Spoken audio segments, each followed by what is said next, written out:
up guys, this is Tito back with another video on the Redmi Note 7 Pro, and today in this video I'm going to be showing you the PixelExperience ROM full review of the 10th May 2019 build. And I have been using this for quite a lot of time, like a few hours, and I would say this ROM has been pretty great with my experience. And this is the stock launcher over here. This is the Pixel launcher, and to the left we have the Google Now cards, but you can't swipe down to get to the notification panel. And if I go into the settings, this is pretty simplistic, like the normal settings you get. Like you can change the icon shape to square, circle or squircle, this kind of stuff. And this that's pretty much all customizations we have regarding the launcher. And by the way, we have customizations over here in this ROM, and if you don't know how to install this ROM on your Redmi Note 7 Pro, here is a card. And I would say this ROM has been pretty great. You can just pull the notification panel like this, and I would say we have pretty much great features over here in the PixelExperience ROM, which we previously didn't with the PixelExperience ROM. Well, what are they? Well, we have this pop-up notification which you can find from this edit icon on the quick settings panel, and what it does, by default it stays enabled, and it is just simply the heads up notifications. If you just disable it, it won't show you the heads up notifications. For the PixelExperience ROM, I found it pretty annoying, but right now you can disable the heads up animations by disabling this pop-up notifications. And of course we have the night light option, but this can be enabled with the live display. If you toggle the live display at night, it will make the display yellowish, and you can even customize it however you want. And regarding the hotspot, I would say yes, hotspot does work, and you can set the hotspot to be 2.4 and 5 GHz both, so no issues whatsoever regarding those. And Bluetooth is working fine, with the headsets and stuff. I'm using my Mi Bluetooth headset, and it is right now connected, but by default, as you can see in the status bar, it doesn't show the Bluetooth battery stats, and there is no VoLTE icon in this ROM, so that is two bummers over here. But you can see the battery percentage by expanding the quick settings panel, and over here, as you can see, it shows the battery percentage over to the icon, and that is pretty great, I would say. But there is no VoLTE icon that you have to consider as of right now. And I have showed all the customizations earlier in the installation video. Most of the customizations, yes, I did show even the live display and stuff. And one pretty cool thing, I would say, you can use this ROM with the notch hidden, so that is pretty great. It just makes the notched side totally black, so looks pretty cool, I would say, and even rounds the corners a little bit, so pretty optimized stuff. And I would say face unlock is working fine too, and I have showed all the customizations again, and you can have the double tap to sleep and stuff on from the status bar. And here is the fingerprint scanner speed, and as you can see, it is not bad at all. It is pretty fast considering this is a pretty early build of the official PixelExperience ROM on the Redmi Note 7 Pro. And I would say, as you can see, the fingerprint scanner is unlocking the device quite fast. And here is the app open up speeds.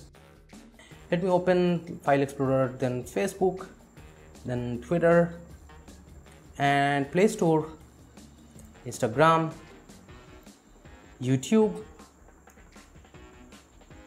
Now let's open all the apps from memory.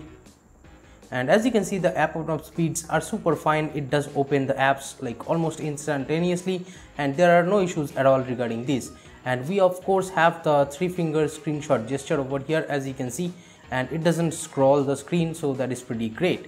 And over here, let me just go into the settings and show you some more things. This system updater over here, whenever a new update comes, it will be available over here, and that is pretty cool. And if you enable developer options, you do get the advanced restart option, from where you can just tap and hold the power button, and if you tap on restart, you will see the advanced reboot. You can directly reboot to recovery or fast boot, or just restart the system. So this is pretty great. And other things working fine. VoLTE calls does work fine, you don't need to worry, but there is no call recording option in the stock dialer, just keep that in mind. And regarding Google Pay, well, that simply doesn't work by default, but you can enable it, or you can get it to work by disabling the phone and SMS app permission from the Google Play services. And if you are talking about the build version and stuff, here is the build version. As you can see, this is the 10th May 2019 build again, and Android version is 9 based on the Dynative kernel R3 Plus. And if you go into security, in the lock screen preference, we have the automatic face unlock, and temperature shows on the lock screen too, so that is pretty cool, I would say.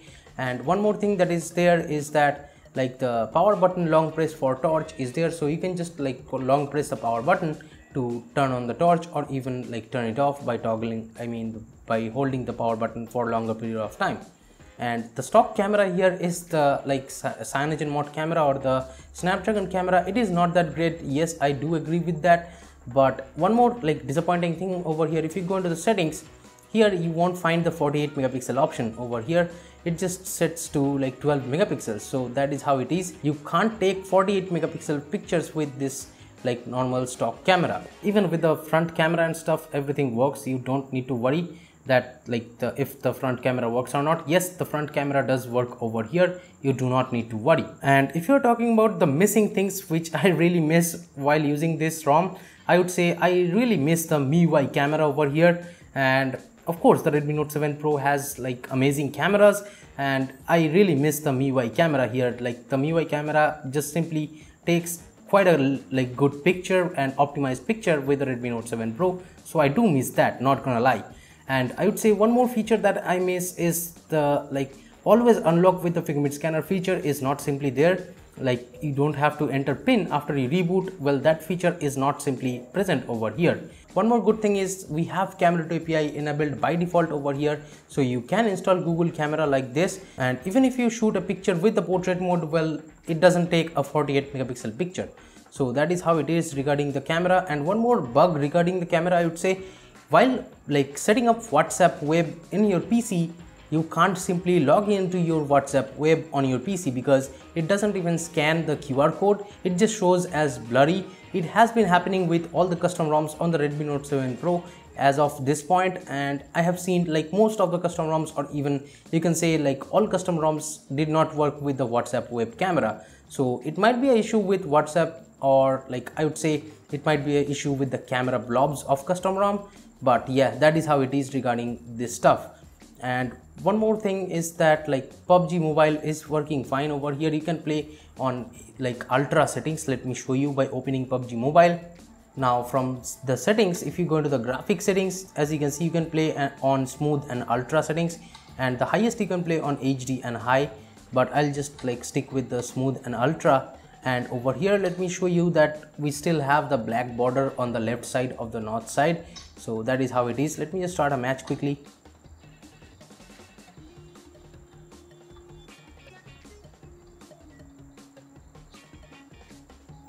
I can pretty much confirm that I'm getting 60 FPS on the PUBG ultra settings over here.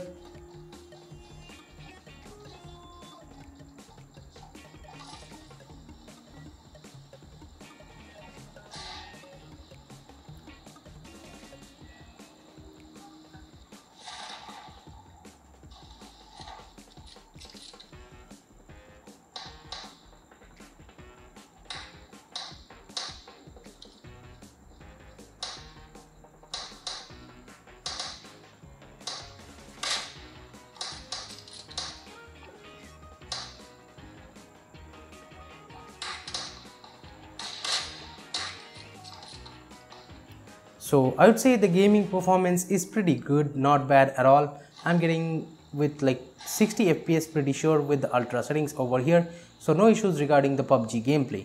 Here is the charging rate that I could get with my 5V 2 ampere charger on this ROM. And I do not have a quick charge 3.0 charger, by the way. And while talking about charging, I would say one more thing that you will notice that the notification LED while charging is not working over here in this ROM, and I didn't actually notice the notification LED turning on even with notifications. Now talking about the battery life, well, the battery life is pretty great. Here are some screenshots of the battery life, and as you can see, I'm getting pretty amazing battery life. It can definitely last you almost 9 hours of screen on time, with almost 8 to 9 hours of screen on time, and there won't be any kind of huge issues regarding battery, that I can pretty much say. The battery life with stock Android here is pretty amazing, and the ROM feels super smooth. And the sound output, if you are talking about the sound output via the headphone jack, well, the sound output via the headphone jack is pretty great, but there is no audio enhancer or something over here. If you go into the sound settings, you won't find any kind of Mi Audio DAC or something like that, but the flat sound output is pretty great over here in this ROM. And I would say this is the most amazing experience you can get on stock Android. So this PixelExperience ROM turns out really amazing for me at least. And this is quite a best experience ever on the Redmi Note 7 Pro, that I can pretty much confirm. and I would say we have to just be glad that we have the official PixelExperience ROM available for the Redmi Note 7 Pro, and it is working almost 90% super fine over here already. So give this video a thumbs up if you liked it, subscribe to the channel down there if you have not yet. This is Tiro from KDN Tech signing off for today, and I'll be catching you guys in the next one. Bye bye now.